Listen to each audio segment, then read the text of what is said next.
அஸ்ஸலாமு அலைக்கும் ரஹமத்துல்லாஹி பரகாத்தஹு. நிறைய பேர் சளி மருந்து கேட்டிருக்காங்கம்மா. ரொம்ப மூச்சு திணறலாக இருக்குது, நாங்களும் எவ்வளோ செலவு பண்ணிட்டோம், எங்களுக்கு ஒரு ரிலீஃபே கிடையாது, இன்னும் அதிகமாக எங்களுக்கு நைட்லாம் தூக்கமே இல்லை, இரும்பல் தும்பல் ரொம்ப எதையுமே எங்களால் சாப்பிட முடியல, எது சாப்பிட்டாலுமே எங்களுக்கு ஒத்துக்க மாட்டேங்குது, வீசிங் பிரச்சனை வந்துடுது அப்படின்னு சொல்லிட்டு ரொம்ப திணறி போய் அவங்களுக்கு பேசக்கூட முடியலம்மா.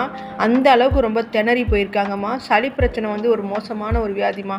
நீங்கள் சளியை நீங்கள் அப்படியே வச்சிட்டிங்கன்னா பச்சை சளி மஞ்சள் சளி அப்படின்னு சொல்லிட்டு ஈரலில் நெஞ்சில் உறைஞ்சி போய் ரொம்ப உடம்பையும் பலகீனமாக ஆக்கிடும், உங்களுக்கு உடம்புக்கு பிரச்சனையும் கொடுத்துரும்மா. அந்த மாதிரி யாருக்கு சின்ன லேசாக சளி இருக்கும் போது நீங்கள் மருந்து வாங்கி சாப்பிட்டு க்யூர் பண்ணிடுங்க.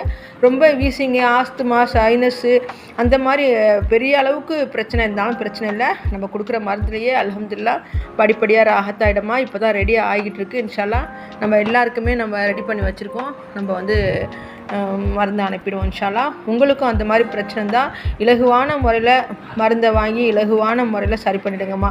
நிறையா எங்களுக்கு இந்த நிவாரணி இல்லை அப்படிங்கிறாங்க. நீங்கள் டீப்லையும் எடுக்க வேணாம், நீங்கள் கஷ்டமும் பட வேணாம், இலகுவான முறையில் நம்ம நோட்டீஸில் இருக்கோம் எல்லாமே பர்ஃபெக்டாக, உங்களுக்கு எந்த ஒரு கன்ஃபியூஸுமே தேவையில்லை. நீங்கள் அதைப்படி ஃபாலோ பண்ணாலுமே இலகுவான முறையிலேயே மோஷன் வழியாக உங்களுக்கு எவ்வளோ பெரிய சளியாக இருந்தாலும் சரி உங்களுக்கு ரிமூவ் ஆகிடுமா இன்ஷா அல்லாஹ். அல்லாஹ்வை கொண்டு சளி யாருக்கு இருந்தாலும் இந்த மருந்தை வாங்கி சாப்பிடுங்க. இந்த மருந்தை சாப்பிடும்போது தலைவலி இருக்காது, காய்ச்சல் இருக்காது, சளி பிரச்சனை இருக்காது, இந்த மூச்சு திணறல் எல்லாமே சளி சம்மந்தப்பட்ட விஷயம் அனைத்தையுமே க்யூர் ஆகிடும் இன்ஷா அல்லாஹ். அல்லாஹ்வை கொண்டு. ஓகேம்மா. அஸ்ஸலாமு அலைக்கும் வரஹ்மத்துல்லாஹி வபரகாத்துஹு. ஸ்க்ரீனில் இருக்கிற இந்த நம்பரை காண்டாக்ட் பண்ணுங்கள்.